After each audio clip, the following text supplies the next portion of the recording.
I woke up in the morning, everything started spinning, and it's this violent, the room goes like a spiral into space. You know, you feel like you're flying off the bed.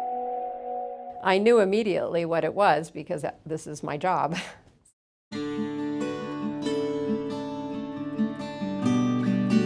So we have the cochlea, the hearing part of the ear, and then we have the semicircular canals, the spinning sensors. So what happens is the particles that are in the utricle can sometimes get into this opening. When you lie down in bed at night, the particles can just fall in by gravity. And then when you sit up in the morning, they get all the way down here to the bottom of the ear.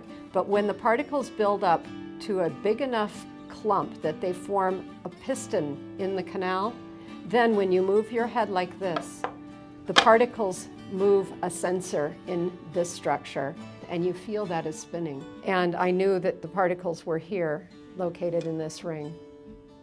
And so I had to figure out how to get them out. So I made a little model with my hands like this, and I twisted and turned it, figuring out a new way to do it. And I realized if I went forward, I could get the particles out. I made up the half somersault, did it, came up, and it was gone.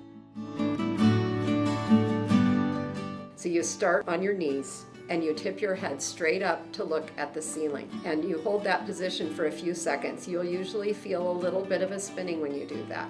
That helps start the particles moving.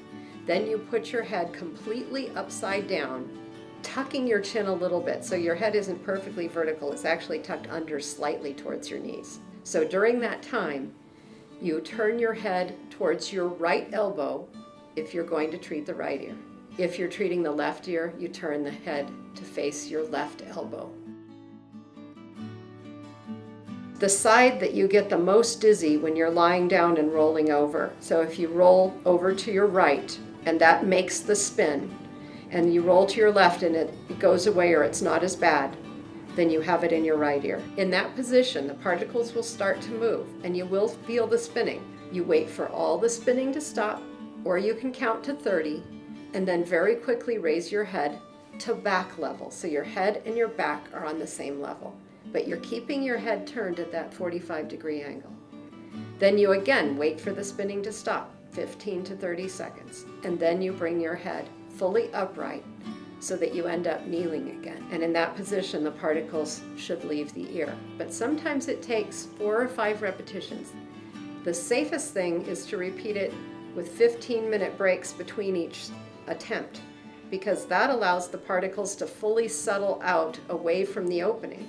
If you can't get rid of it, even after trying it repeatedly, you can always see a doctor and go in and have other maneuvers done. People who were given this maneuver as opposed to being given the Epley maneuver, which is also often used, were much less likely to return, and in fact none of them that received this maneuver had to return. Now I don't have to see the same faces over and over coming in and saying, oh, I need another treatment, because they're capable of taking it on. It has allowed me to see more people who are new and have never heard of the treatment and teach it to them.